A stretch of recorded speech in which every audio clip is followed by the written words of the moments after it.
Bom dia, garotada do nono ano Escola Mestre Jesus. Aqui é o professor Newton e hoje nós vamos dar prosseguimento ao nosso conteúdo. Vamos continuar falando sobre Brasil. Agora vamos falar sobre o golpe e ditadura civil-militar, ou seja, o golpe de 1964. Na última aula, quando a gente falou aí sobre a deposição do João Goulart, falamos a respeito dos motivos desse enfraquecimento político e agora a gente já estudamos ditaduras, sobre ditaduras militares na América Latina, e hoje chegou a vez da gente estudar o Brasil, que também passou por esse processo nesse período. Então é importante você lembrar que nós estávamos no contexto da Guerra Fria, tá? O Brasil e outros países da América Latina passaram por esse período de ditadura militar, justamente embalado por essa disputa entre a União Soviética e os Estados Unidos, entre as ideias capitalistas e as ideias comunistas e tudo mais, tá? No caso aí, essa imagem que eu coloquei é a imagem que também está no livro de vocês, na página 39. Ela mostra aí um ato, de resistência, de contestação ao governo civil-militar. A gente chama de governo civil-militar porque tivemos sim a participação civil, tá? Tivemos o apoio civil. Uma parte da população civil, que nós vamos ver mais aprofundadamente daqui a pouco, apoiou sim o golpe de 64, tá? Então você tem aí uma manifestação contrária, a esse governo, que vai durar aí até a década de 80. Então vai da década de 60 até a década de 80, certo? Então vamos lá, dando prosseguimento aí ao nosso conteúdo. Golpe civil militar. Como eu acabei de falar para vocês, o contexto é o contexto da Guerra Fria, tá? Onde a América Latina passou por um processo em que os Estados Unidos não poderiam correr o risco de que países na América Latina se tornassem socialistas, até pelo que teria ocorrido com Cuba e tudo mais. Então, os Estados Unidos vão sim financiar, até porque os Estados Unidos, nesse período de Guerra Fria, precisava de ser influenciador em diversos países. E de que maneira ele poderia influenciar esses países? Através da movimentação do capital estrangeiro, através dos seus investimentos naquele país. Então, por isso, os Estados Unidos vão financiar vários golpes, várias ditaduras na América Latina sobre aqueles governos considerados de esquerda ou governos considerados alinhados com as ideias comunistas, com as ideias socialistas, tá? Esses golpes, em sua grande maioria, foram dados com a justificativa de defesa da democracia e defesa da Constituição. Até porque a Revolução Russa, quando se consolida a questão do governo socialista, principalmente no governo de Stalin, ela vira uma ditadura, tá? Que a gente chama de ditadura stalinista. Então a gente tem meio que um receio das autoridades daquele período de uma ditadura comunista ser implantada nesses países. No Brasil não era diferente, no Brasil também se vivia esse receio, tá? Dia 31 de março, a gente tem aí, de 1964, a intervenção armada do governo do João Goulart, tá? No caso aí, os militares optaram, pela intervenção armada do governo de Goulart. Para eles, o governo de João Goulart representava interesses comunistas, que para eles era algo, digamos assim, que ia de contra a legalidade e a liberdade democrática pelo que o Brasil passava naquele período. Então a gente tem o general Olímpio Mourão Filho, ele vai deslocar as tropas dele, que estavam em Minas Gerais, para o Rio de Janeiro, que era onde estava o atual presidente, o presidente daquela época, o João Goulart. A ideia do movimento seria aí de livrar o Brasil da chamada ameaça comunista. Quando a gente falou sobre o governo do João Goulart, eu expliquei para vocês algumas medidas tomadas pelo Jango que levaram a ter, vamos dizer assim, levaram o governo dele a ter um caráter ligado às ideias socialistas, tá? Então, por isso, essa ideia de livrar o Brasil da ameaça comunista. Lembrando, gente, que lá quando a gente tem, lá durante a Era Vargas, chegando no período que a gente chama de Estado Novo, lembra do plano Cohen lá do Estado Novo? Já era essa ideia de ameaça comunista também. Então a gente tem isso reaparecendo já na década de 60. Lembrando também que essa elite militar já queria a posse do governo desde lá do período de Getúlio Vargas, tá? Só que com o suicídio dele, a gente tem um retardamento desses planos. Eles precisam retardar o plano, já que o suicídio de Getúlio Vargas faz com que aconteça uma grande aclamação popular e tudo mais. E quando chega em 64, a gente já tem aí uma parte da população. Por exemplo, a gente teve lá, né, a Marcha da Família com Deus pela Liberdade, né? Onde aquilo, que é que demonstrou esse movimento? Tá? Esse movimento acaba demonstrando aí que a população civil, parte da população civil apoiava a saída do Jango do poder. Então os militares perceberam que aquele era o momento propício. Lá quando Getúlio Vargas cometeu suicídio, não era um momento propício. Como eu disse, muita agitação popular pró-Getúlio Vargas. Mas agora se fez uma manifestação contra o governo de João Goulart. Então era necessário, né, no caso, a interpretação dos militares de que aquele sim, do alto escalão do Exército, quando eu falo militares é o alto escalão dos militares, tá? O escalão das Forças Armadas brasileiras. Então, naquele momento eles conseguem entender que é um ponto-chave, é o momento certo de promover a tomada do governo, certo? E aí a gente tem aí isso acontecendo. Dia 1º de abril de 1964, o país amanhece controlado pelos militares, que é justamente o que representam as fotos. Vocês já sabem, não houve confronto armado, não houve resistência. As tropas, no caso aí, foram super rápidas. O Jango precisou fugir, tá? E aí coube aos militares a responsabilidade de salvar a pátria, né? Livrando do que seria a ameaça comunista, a tal bandeira vermelha, certo? Em 9 de abril, a gente tem o primeiro ato institucional. Atos institucionais, gente, foi, digamos assim, como é que eu posso explicar para vocês? Eram uma espécie de... Lembra quando Getúlio Vargas governava, que ele criava os decretos-leis? Os atos institucionais seriam isso, né? No caso, seria uma maneira, como é que eu posso dizer? De tentar, é o que eu botei aqui embaixo, disfarçar o autoritarismo. Como assim disfarçar o autoritarismo? A ideia não era a defesa da democracia, né? Defesa da Constituição, principalmente. Então, os atos, atos institucionais, no caso, eles vão ser uma espécie de leis paralelas, para que não se mudasse a Constituição em si. E isso daria um ar de legalidade, um ar constituinte, quando na verdade era só um disfarce do autoritarismo, tá? Então a gente tem,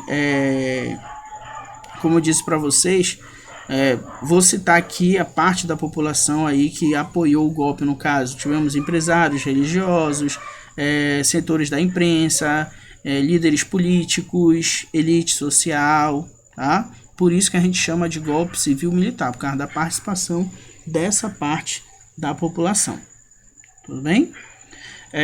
No dia 1º de abril, a gente tem a presidência da República decretada vaga.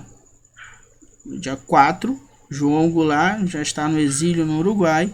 E no dia 9, a gente tem o primeiro ato institucional.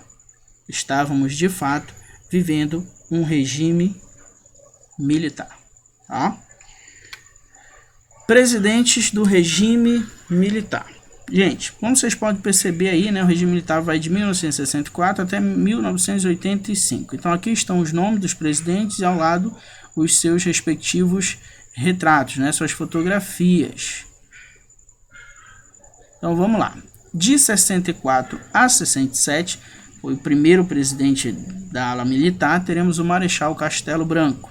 De 67 a 69, o Marechal Costa e Silva. De 69 até 74, o Médici. Inclusive a gente tem, eu acho que um conjunto aqui, né, que se chama Médici. De 74 a 79, o Ernesto Geisel. E de 79 a 85, o João Figueiredo. A partir daí passamos pelo processo que a gente chama de redemocratização, tá? Onde as instituições tendem a retornar para um modelo democrático. Tá? Então a gente vai ver detalhadamente como foi cada um desses governos. Tá? Mas, a princípio, vamos dar as principais características do período. Gente, o governo militar brasileiro, assim como os demais que nós estudamos, foi um governo de caráter ditatorial. E aí eu coloquei aqui para vocês os pontos que remetem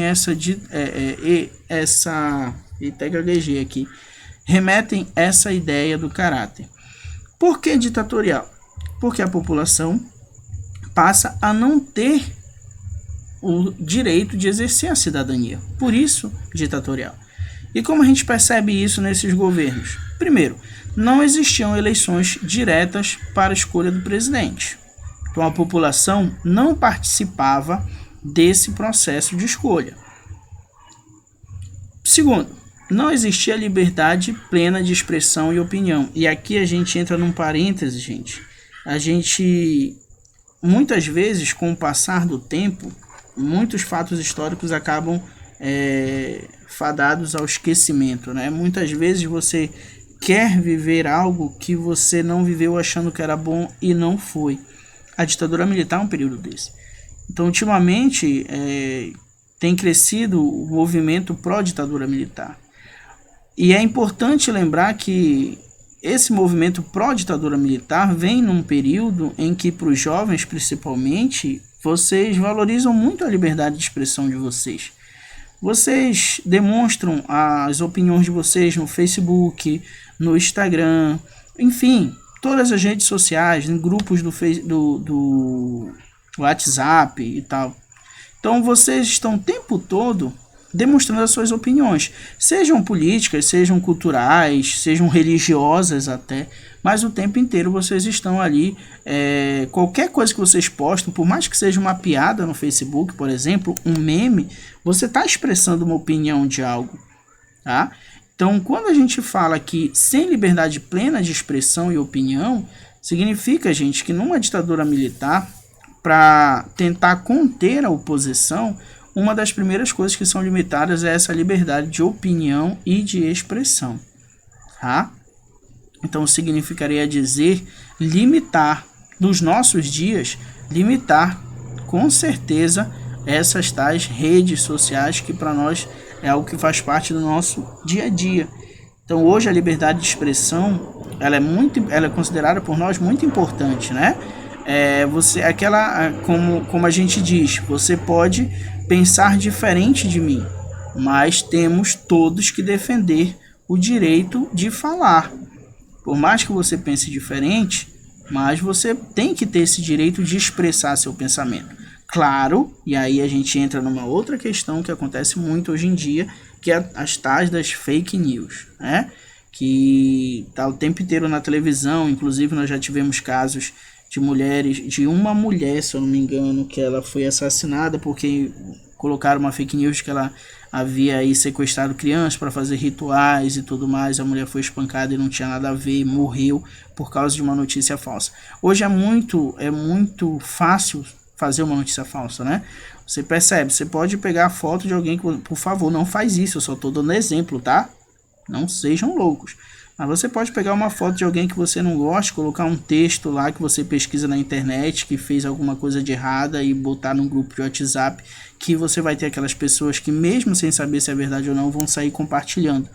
E aí você pode causar um grande prejuízo para uma pessoa apenas por você não gostar dela. Então isso pode acontecer, né? Então a gente vive numa sociedade que ao mesmo tempo que a liberdade de expressão ela facilita as coisas para a gente, mas ela também se torna nessa questão, nesse quesito, perigosa, porque aí já não é liberdade de expressão, já é uma coisa que a gente chama de calúnia e difamação, tá? Liberdade de expressão ela tem que ser baseada em fatos, fatos reais. Quando você cria fatos, quando você constrói fatos que não são verídicos sobre uma pessoa, no caso, né, você está cometendo um crime que chama calúnia e difamação, tá? Então eu conversei com vocês sobre tudo isso para estar alertando vocês, cuidado com as redes, cuidado com as coisas que vocês postam, tá? Porque nem tudo é liberdade de expressão e opinião, mas esse é um direito que deve ser defendido para todos, principalmente vocês que adoram falar, né? Enfim, então vamos lá. Imprensa passou a ser controlada pelo Estado. Muitas dessas características nós vimos quando a gente falou sobre o governo de Getúlio Vargas, tá? Opositores passaram a ser perseguidos, vamos ter aí as manifestações que eram contra o governo também duramente reprimidas. Então foi um período de censura. Eu estou falando das questões em relação à sociedade, tá? Censura, perseguições e prisões. Castelo Branco. Vamos falar um pouco do governo Castelo Branco para a gente encerrar a aula de hoje. Primeiro, Castelo Branco orienta o seu governo para alinhamento com a política externa dos Estados Unidos. Até aqui, nada de estranho, né? Até porque nós já vimos que os Estados Unidos, eles financiaram, eles queriam essa ditadura militar como uma maneira de afastar esses países da influência da União Soviética, tá? Vai se declarar inimigo das ideias socialistas e com isso ele rompe relações diplomáticas com Cuba e favorece aí o capital estrangeiro. A gente tem aí os sindicatos vão sofrer a intervenção do Estado militar, e aí a gente tem vários sindicatos sendo até fechados, representantes presos, eles vão invadir, vão fechar a sede da UNE, que era a União, ainda existe, né, até hoje, a União Nacional dos Estudantes, tá, tidos aí como aqueles que eram contra o regime e tudo mais, ou seja, todo um aparato de censura funcionando, né, um aparato de repressão. Tanto é que, como eu botei aqui para vocês, ele vem e caça mais de 300 mandatos parlamentares, ou seja, parlamentares que foram eleitos pela população tiveram seus mandatos cassados. Obviamente, esses parlamentares eram aqueles considerados contra o governo ou aqueles de partido considerados de esquerda, tá? Então, esses mandatos desses parlamentares ainda vão ser impossibilitados de concorrer a novas eleições. Na economia, a gente tem um período de concentração de renda, ou seja, um período de desigualdade social e expansão do crédito, né? Você não tem dinheiro, mas você pode parcelar de 300 vezes e aí dá para comprar, tá? Como eu disse, a abertura do país ao capital estrangeiro, principalmente em relação aos Estados Unidos, e tivemos a reativação da Lei de Segurança Nacional. E aí eu quero que você pegue o livro de você na página 43 e vamos dar uma lida lá embaixo, ó, Lei de Segurança Nacional. Foi promulgada por Getúlio Vargas em 1935. Sua principal finalidade era criar uma legislação rigorosa para os crimes cometidos contra a segurança do Estado. Agora vamos entender o que significa aí essa reativação durante a década de 60. Durante o regime militar, essa lei foi utilizada para punir opositores, sob o pretexto de que a oposição deles atentava contra a segurança do país, por ameaçar o regime vigente. Para auxiliar o governo, em julho de 1964 foi criado o Serviço Nacional de Informação, órgão responsável pela espionagem da sociedade por meio do controle das informações e contra-informações. Ou seja, não era aceito de forma alguma aqueles que pensavam contrário ao governo do regime militar. E aqueles que pensavam contrário à ideia do regime, eles eram considerados inimigos do Estado. Era dito aí que eles atentavam contra a segurança do Estado, e aí a Lei de Segurança Nacional pela Lei de Segurança Nacional, eles deveriam ser punidos. E aí eles acabam utilizando essa lei como um pretexto para estar perseguindo os opositores do regime, certo? Para hoje fica aí o exercício da página 40 e 41. Fiquem com Deus e até a próxima aula.